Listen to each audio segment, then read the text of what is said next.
It's 9:47 p.m. on a Saturday. Sarah's driving home from her friend's birthday dinner. She's a high school English teacher, 29 years old, never been arrested. She's had exactly 2 speeding tickets in her entire life. She sees the blue lights in her rearview mirror and her stomach drops.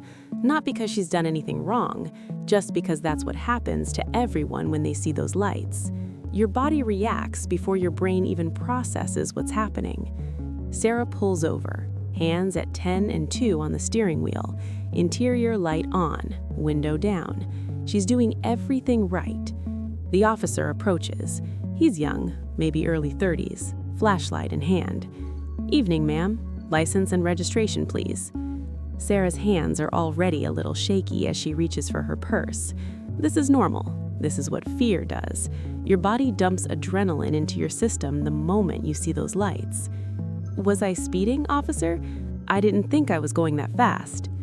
He doesn't answer, just takes her documents back to his car. Sarah sits there. Her heart is pounding. She checks her phone. 9:51 p.m. She texts her roommate. "Got pulled over. Be home soon." The officer comes back, and this is where everything changes. "Miss Okonkwo, I pulled you over because your left taillight is out, but I'm smelling what might be marijuana. Have you been smoking tonight?" Now, here's the truth. Sarah smoked weed exactly once in college, hated it, and never touched it again. Her friend Maya smoked in the car earlier, before Sarah got in it. Sarah didn't smoke anything. She's completely sober. But she can smell it too now that he mentions it. Yeah, there's definitely a weed smell in the car. And this is where Sarah's brain does what your brain would do. It tries to help. "Oh, no, I haven't smoked anything. My friend Maya was in the car earlier, and she smokes sometimes, but I don't smoke. I'm a teacher. I would never—" Stop. Let's pause right here. Sarah just made her first mistake. She doesn't realize it yet. In her head, she's just explaining the situation. She's being truthful. She's being cooperative. She's being a good citizen. But here's what just happened from a psychological standpoint. She gave the officer information he didn't have. She confirmed that there is marijuana smell. She introduced a person named Maya. She volunteered she's a teacher, which sounds like she's trying to establish credibility, which can sound defensive. None of this helps her. All of it gives the officer more things to ask about. "So your friend Maya was smoking marijuana in your vehicle?" "Well, I mean, I don't know for sure, but she smokes and she was in my car earlier, so..." "Earlier tonight?" "Yeah, like an hour ago." "And where did you pick her up?" Now Sarah's getting uncomfortable. This feels like it's going somewhere she doesn't want it to go, but she's already started talking, and her brain is telling her that stopping now makes her look guilty. This is the compliance trap. Your brain believes that if you just keep explaining, eventually they'll understand and everything will be fine. Your brain is wrong. The officer is asking Sarah more questions. Where was she tonight? How much did she have to drink at dinner? Where does Maya live? Can he search her vehicle? And here's where Sarah's psychology training from every cop show she's ever watched should kick in. She knows she can say no to a search. She knows this.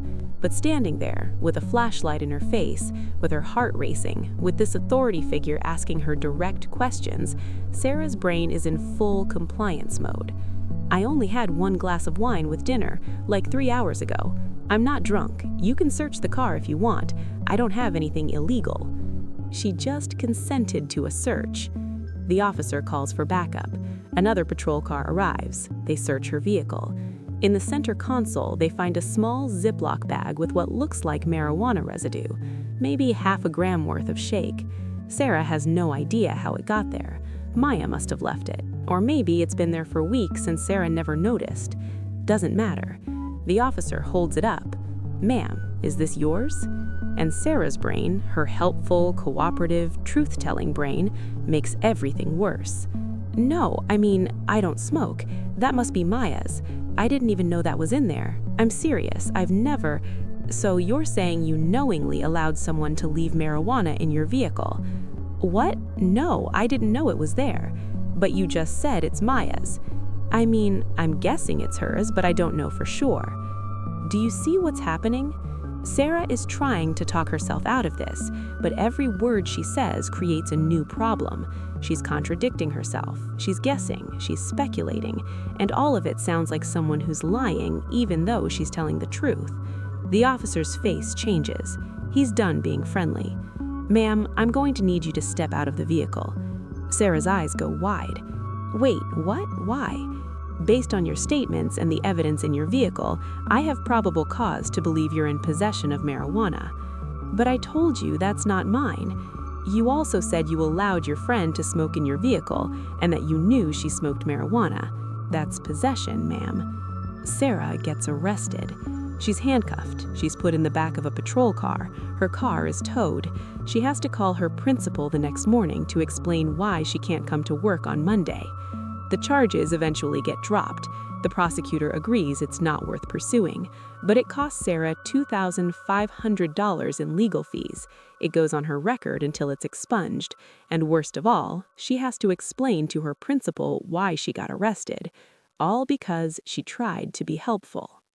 So what happened here? Why did Sarah, an educated, intelligent person who knows she has rights, talk herself into handcuffs?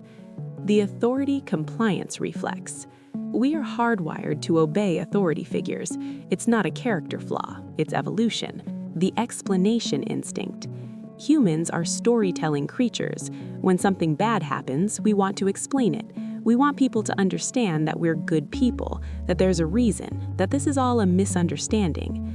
This instinct is so strong that it overrides logic. Sarah knew the marijuana wasn't hers, so her brain told her, just explain that and they'll understand. But here's the reality. Explanations during a police encounter don't help you. They can only hurt you.